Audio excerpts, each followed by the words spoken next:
हमारे साथ कुलविंदर जी शामिल है। कुलविंदर जी, गुड मॉर्निंग। हाँ जी, बताइए। Good morning sir. सर जियो फाइनेंस सर्विस 333 पे लिए सर 10 क्वांटिटी है जी। जी। और सर आपका इसे नजरिया 6 क्या है? महीने आप तक लॉन्ग टर्म होल्ड के लिए कर देख रहे हैं? सकते हैं। हाँ, 6 महीने तक कर सकते हैं, कोई बात नहीं। 6 महीने का नजरिया है। जी। ठीक है। गौरंग जी, आपके पास आना चाहूंगा। जियो फाइनेंशियल्स पे इनका होल्डिंग है, 333 के भाव से है। एट प्रेजेंट स्टॉक एक्चुअली वहां पर ही ट्रेड करता हुआ नजर आ रहा है।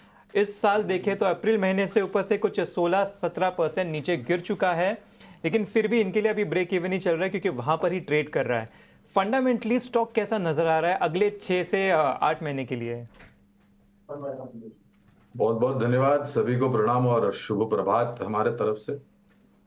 तो बुनियादी तर्क के आधार पर लंबी अवधि के लिए जियो फाइनेंशियल्स पर खरीदारी की राय है। मैं कुलविंदर जी से एक नम्र विनती करूंगा कि अगर इनके पास समय की पाबंदी नहीं है तो ये जो छह छह महीने की समय सीमा है उसको थोड़ा बढ़ा दे। और ये इसलिए भी अनिवार्य होगा क्योंकि जैसे जैसे ये कंपनी को अनुमति मिलते जाएगी अपना कामकाज को जमीनी स्तर पर शुरू करने के लिए, वैसे वैसे योगदान भी बैलेंस शीट पर आता जाएगा। 414 के आसपास के लक्ष्यांक हमने लंबी अवधि के लिए निर्धारित किए हैं जियो फाइनेंशियल सर्विसेज पर। तो पहले तो अनिवार्य रहेगा कि ये बने रहें और अपनी समय सीमा बढ़ा दे।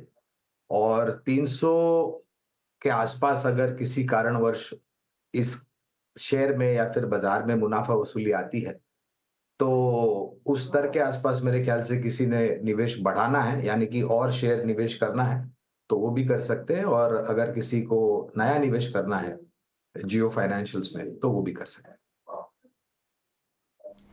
चलिए, तो जियो फाइनेंशियल पर ये सलाह गौरांग की तरफ से आती हुई के साथ हमें अगले दर्शक के साथ जुड़ जाते हैं। हमारे साथ संभाजी नगर से रोहित जी जुड़ चुके हैं। रोहित जी, नमस्कार। बताइए। नमस्ते सर जी, नमस्ते। जी पहले तो बहुत शुक्रिया जो आपने मुझे मौका दिया मेरा सवाल पूछने के लिए। मेरे पास 3 स्टॉक है सर। जी। हेलो। हाँ, बताइए। पहला है एनएमडीसी, जी। जो 220 रुपए पे लिया है, 500 क्वांटिटी है। एमडीसी 220 भाव पे लिया है, ठीक है। 500 क्वांटिटी है। ठीक है। दूसरा है एनबीसीसी, दूसरा है जो कि एनबीसीसी। वह 173 पे लिया है, 173। ठीक है, 173 पे लिया है। 300 क्वांटिटी है। ठीक है। और हाल ही में 8 दिन पहले ओला इलेक्ट्रिक लिया है 145 के भाव पे। ठीक है। उसकी 600 क्वांटिटी है। आ, सर जी, इसमें तीनों में मैं 2 से 3 साल दे सकता हूँ। तो रिक्वेस्ट टू यू के प्लीज मुझे आप गाइड कर पाएंगे तो बहुत अच्छा होगा। ठीक है। ओला इलेक्ट्रिक आपने क्या बोला? 101 45 145। 145। ठीक है। ठीक है, गौरंग जी, आपके पास आना चाहूंगा। एनएमडीसी, एनबीसीसी और ओला इलेक्ट्रिक पर इनकी खरीदारी है। और नजर है क्या आपने बताया था 3 से 6 महीने? ठीक है, तो 3 से 6 महीने के लिए ये रखना चाहते हैं। तो यहाँ पे फंडामेंटली वैसे तो 3 से 6 महीने काफ़ी छोटा टाइम हो जाता है, फिर भी आप अगर थोड़ा बता सकते हैं कि 6 महीने तक इसका क्या नज़रिया बन रहा है मार्केट में, ट्रेंड के हिसाब से कैसे चल सकते हैं ये शेयर्स? देखिए, मेरे ख्याल से पहले तो अनिवार्य होगा डिस्क्लोजर देना। एनएमडीसी, एनबीसीसी और ओला इलेक्ट्रिक। तो एनएमडीसी और एनसीसी में बुनियादी तर्क पर खरीदारी की राय है। मैं राय जो दे रहा हूं वो बुनियादी तर्क के आधार पर है लंबी अवधि के लिए। और मेरे ख्याल से इन्होंने अपने प्रश्न में कहा था कि इनका निवेश की समय सीमा जो है वो शायद 2-3 साल है। आप उनसे फिर से पूछ सकते हैं अगर मैंने सही सुना या गलत सुना। तो अगर इतनी ही लंबी समय सीमा है तो निश्चिंत होकर के बने रहे, पहली बात। ओला इलेक्ट्रिक का जहां तक सवाल है तो हमारी चैनल 89 स्वदेश पर आईपीओ जब आने वाला था तो 76 के भाव पर हमने लंबी अवधि के लिए ओला इलेक्ट्रिक में निवेश की राय दी थी। उसके पश्चात आईपीओ के भाव से ये स्टॉक दोगुना हो चुका था। और फिर हमने थोड़ा बहुत करेक्शन ओला इलेक्ट्रिक में आते हुए देखा। 15 अगस्त को जो नई इलेक्ट्रिक मोटरसाइकिल लॉन्च की है उसकी उपलब्धि मेरे ख्याल से अगले साल दिवाली के आसपास मिलनी शुरू हो जाएगी। और खुद की जो नई इलेक्ट्रिक बैटरी की जीगा फैक्ट्री है उसका भी उत्पादन तब तक आ जाएगा, जिससे मेरे ख्याल से कॉस्ट इफेक्टिवनेस जो है वो आ सकती है। 1500 करोड़ का नुकसान भी है बैलेंस शीट पर, तो इसको दूर करने के लिए काफी लंबा समय लगेगा। मेरे ख्याल से अगर ओला इलेक्ट्रिक में आप अपनी समय सीमा बढ़ा सकते हैं 2.5-3 साल कर सकते हैं, और अगर गिरावट में आप और जोड़ना चाहे करीबन 100 रुपए के आसपास या उसके नीचे, तो वो जोड़ भी सकते हैं। और एनबीसीसी और एनएमडीसी में अनिवार्य है कि आप लंबी अवधि के लिए बने रहे। छोटी अवधि के लिए मैं सक्षम नहीं हूँ टिप्पणी देने के लिए, लेकिन फिर भी आप उनसे पूछ सकते हैं कि उनकी समय सीमा क्या है। पर भी कुछ सवाल हमारे पास जो आए हुए हैं उन पर राय ले लेते हैं। और दिलीप हैं एक हमारे दर्शक जिन्होंने यूट्यूब पर कमेंट किया हुआ है। इनके पास एक्साइड के 54 शेयर हैं और इन्होंने 510 के भाव पे एक्साइड इंडस्ट्रीज में एंट्री की हुई है। गौरांग सर आपके पास आना चाहेंगे। लॉन्ग टर्म का इनका नजरिया है, 54 शेयर हैं एक्साइड इंडस्ट्रीज के, ऊपरी स्तरों पर इनकी खरीदारी है 510 की। बताएं क्या लगता है? तो प्रशांत जी देखिए, अगर शेयर अच्छा है तो स्तर ज्यादा मायने नहीं रखता है, ऐसा मेरा मानना है, बशर्ते कि आपका नजरिया लंबी अवधि का हो। और एक्साइड इंडस्ट्रीज में और अमारा राजा मोबिलिटी में पिछले 6 महीने में, साल भर में अगर आप देखें तो काफी ऊपर की तरफ के दायरे देख लिए। लेकिन वास्तविकता ये भी है कि जितनी बैटरीज की जरूरत वाहनों को पड़ती है, और एक केंद्र बिंदु होता है बैटरी, चाहे वो फिर पेट्रोल डीजल से चलने वाली गाड़ियां हो या सीएनजी से चलने वाली गाड़ियां हो या फिर इलेक्ट्रिक व्हीकल हो। तो लंबी अवधि के लिए बुनियादी तर्क के आधार पर हमारी खरीदारी की राय है, और अगर यहाँ से थोड़ा बहुत गिरावट और आती है तो और जोड़ भी सकते हैं, और किसी को अगर नया निवेश करना है तो वो भी कर सकते हैं। जी हमारे साथ शामिल है करण जी, नमस्कार, बताइए। सर मेरे पास आईओसी के 200 शेयर हैं 170 के भाव से। जी 170 के भाव से है, ठीक है। हाँ जी। और आपका नजरिया क्या है? लॉन्ग टर्म का है सर। जी बिल्कुल, ठीक है, लॉन्ग टर्म का नज़रिया है। गौरंग जी आपके पास ही आना चाहूँगा। लॉन्ग टर्म का नज़रिया है, आईओसी पे 170 की खरीदारी है, वहाँ से 5 रुपये ऊपर ट्रेड कर रहा है, आसपास ही ट्रेड करता हुआ नज़र आ रहा है। लॉन्ग टर्म के हिसाब से यहाँ पे आपकी क्या व्यू बन रही है? एक तो अनिवार्य है डिस्क्लोजर देना।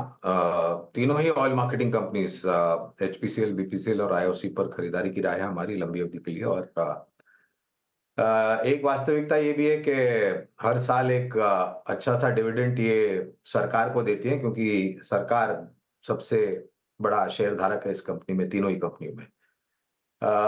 खाड़ी में जो परिस्थिति पैदा हुई है उसको लेकर के थोड़े बहुत अनिश्चितता का वातावरण कच्चे तेल को लेकर के बिल्कुल है, लेकिन जो नतीजे आए थे तीनों ही ऑयल मार्केटिंग कंपनीज में, वहां पर सुधार काफी हद तक हमें आमदनी और शुद्ध मुनाफे में आते हुए दिखा है। तो लंबी अवधि का नजरिया है तो बने रहें आप। यहाँ पर भी अनिवार्य होगा कि अगर गिरावट आती है तो और भी जुड़ सकते हैं।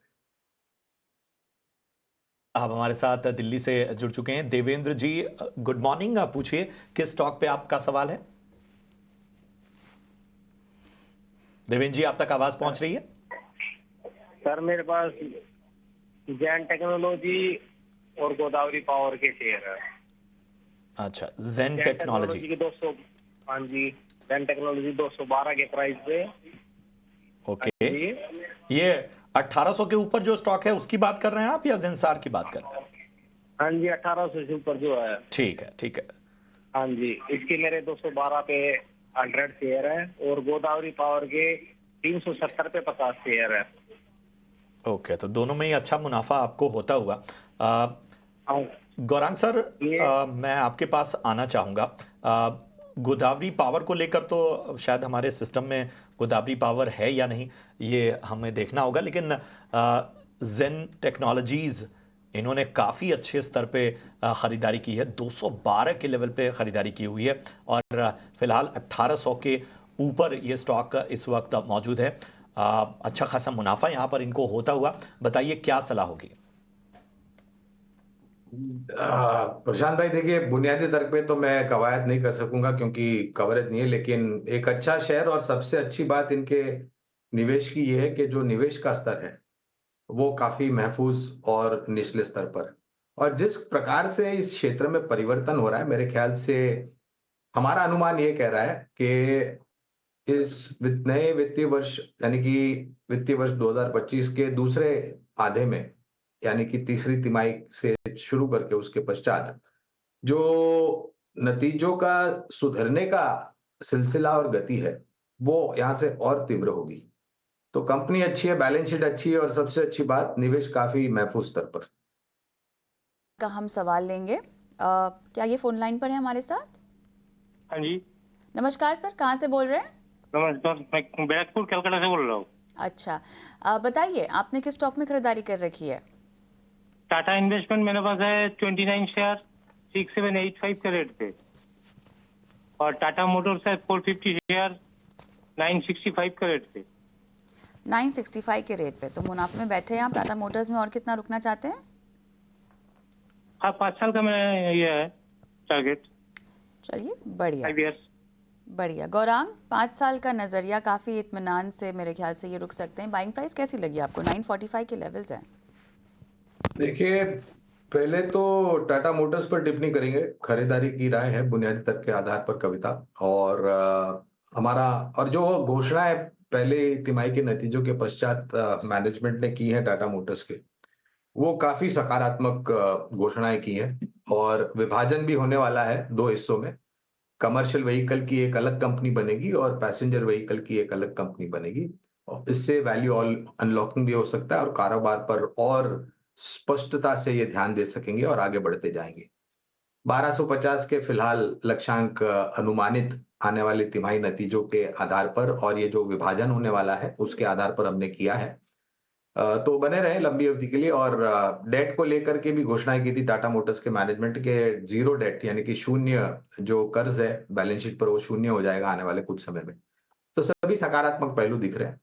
टाटा इन्वेस्टमेंट में जो इनका निवेश है मेरे ख्याल से, वो कंपनी अच्छी है कविता, एक बहुत ही मजबूत वित्तीय क्षेत्र की कंपनी टाटा समूह की, और पिछले मेरे ख्याल से 6 महीने साल भर ने एक बहुत ही बेहतरीन आंकड़ों के आधार पर, कामकाज के आधार पर ऊपर के तरफ के दायरे हमने देखे हैं। टाटा इन्वेस्टमेंट पर मैं इतना ही कहूंगा कि बैलेंस शीट और मैनेजमेंट और ग्रुप काफी सक्षम और मजबूत है और कारोबार में भी पारदर्शिता दिखाई दे रही है।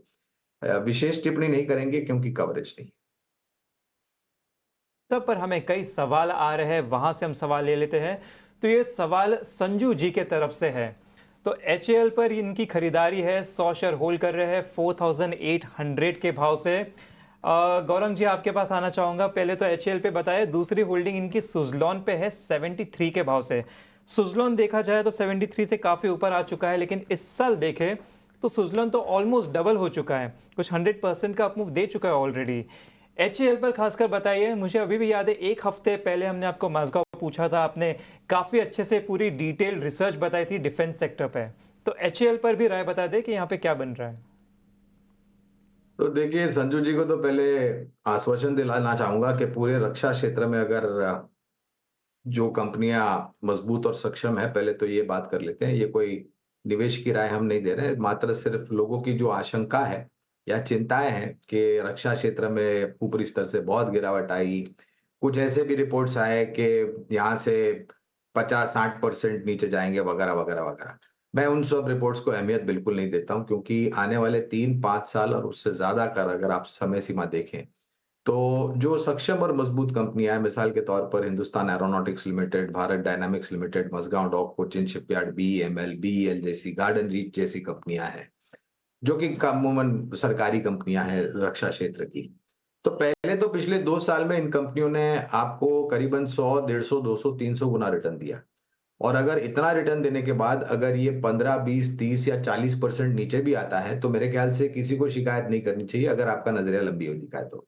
पहली बात। दूसरी बात, आने वाले सालों में जिस प्रकार से ऑर्डर्स मिलेंगे, उससे इनकी ऑर्डर बुक बहुत मजबूत हो जाएगी। हमने वक्तव्य रक्षा क्षेत्र की जो कंपनियां हैं, कुछ हमारे ही चैनल 18 स्वदेश पर आकर के उन्होंने अपने भविष्य के बारे में बताया भी है और किस प्रकार से ऑर्डर मिलेंगे उसकी जानकारी भी दी।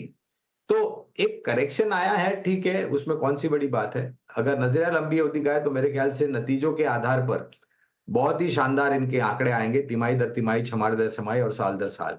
तो आपको ज्यादा चिंता नहीं करनी चाहिए अगर आपका निवेश लंबी अवधि का है। ये जो भी कंपनियां को मैंने नाम लिया है, ये सिर्फ मजबूत और सक्षम कंपनियां हैं। ये कोई निवेश की राय स्पेसिफिक नहीं दे रहा हूं क्योंकि फिलहाल कवरेज नहीं है। लेकिन हाँ, हिंदुस्तान एरोनॉटिक्स लिमिटेड का जब IPO आया था, तब IPO नोट में हमने निवेश की राय दी थी, और IPO का स्तर, आज का स्तर और सर्वोच्च स्तर और आने वाले भविष्य में जो कामकाज होगा, उसे और भी ऊपरी स्तर देखना बाकी।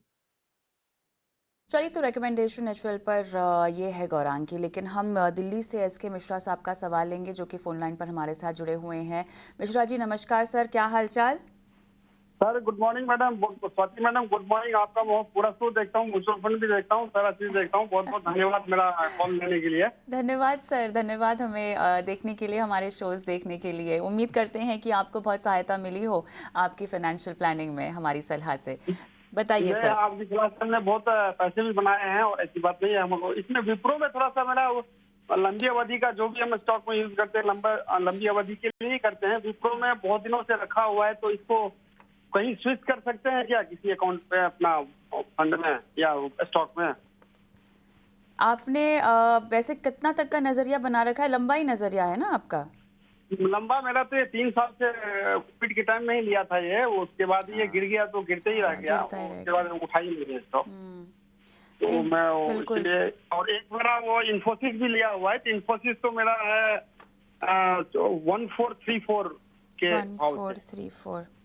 चलिए बताते हैं आपको। अभी मैं एक नियर टर्म आउटलुक ही चेक कर लेती हूँ, ठीक है, क्योंकि आपकी विप्रो में बाइंग जो है वो 604 की है। गौरांग, दोनों लंबी अवधि के लिए रुके जा सकते हैं। आई थिंक उम्दा आईटी काउंटर्स इन्होंने उठाए हैं। 1434 इन्फोसिस की बाइंग प्राइस है, विप्रो 604। कविता, पहले तो अनिवार्य डिस्क्लोजर देना कि दोनों पर खरीदारी की राय है हमारी, और विप्रो एक कमजोर कड़ी है कविता। अगर आप देखने जाएं दिग्गजों की तुलना में भी, अगर आप देखने जाएं तो नतीजों के आधार पर और शेयर के दाम के आधार पर, और अगर आप विप्रो की तुलना मझौली और छोटी आईटी कंपनियों से भी करते तो वहां पर भी मेरे ख्याल से थोड़ा बहुत कमजोरी का माहौल विप्रो में दिखता है। और ये जो तिमाही के नतीजे आए थे वहां पर और भी ज्यादा मायूसी का वातावरण था। विप्रो पर हमारे जो लक्ष्य है वो आ चुके हैं, जो अभी फिलहाल भाव है 533 का। हमारे लक्ष्य करीबन 527 के आसपास के थे। अगर मिश्रा जी को चिंता हो रही है, ओके, 3 साल से या 4 साल से इन्होंने निवेश किया है और नुकसान हो रहा था काफी, लेकिन अब नुकसान थोड़ा बहुत कम हुआ है, तो पहले तो इनको और भी ज्यादा धैर्य रखना पड़ेगा, क्योंकि नतीजों में परिवर्तन आएगा तभी आपके शेयर के दाम विप्रो के ऊपर जा सकते हैं। और अगर आपको बहुत ही ज्यादा चिंता है और अगर आप परिवर्तन की पूछ रहे हैं, क्योंकि आपके प्रश्न में आपने ये भी पूछा है मिश्रा जी कि क्या मैं यहां से निकल करके किसी और क्षेत्र या कंपनी में निवेश कर सकता हूं क्या, तो अगर आपको यही चिंता है तो मेरे ख्याल से इसी स्तर के आसपास टाटा पावर मौजूदा स्तर करीबन 490 के आसपास है कविता। अगर लंबी अवधि का नजरिया है, माफ कीजिएगा, 430 के आसपास मौजूदा स्तर है। अगर लंबी अवधि का नजरिया है तो आप टाटा पावर में निवेश कर सकते हैं। यहाँ पर बहुत बड़ा परिवर्तन है। एक तो ऊर्जा उत्पादन क्षेत्र काफी अच्छा लग रहा है, नई ऊर्जा उत्पादन क्षमता जुड़ रही है और अलग अलग नए कारोबार में ये अपने नक्शे कदम रख रहे हैं। तो अगर आपको बहुत ही ज्यादा चिंता हो रही है मिश्रा जी, तो आप चाहे तो परिवर्तन कर सकते हैं, अन्यथा आपको धैर्य रखना पड़ेगा विप्रो को लेकर के, और इन्फोसिस पर लंबी अवधि के लिए खरीदारी की जाए।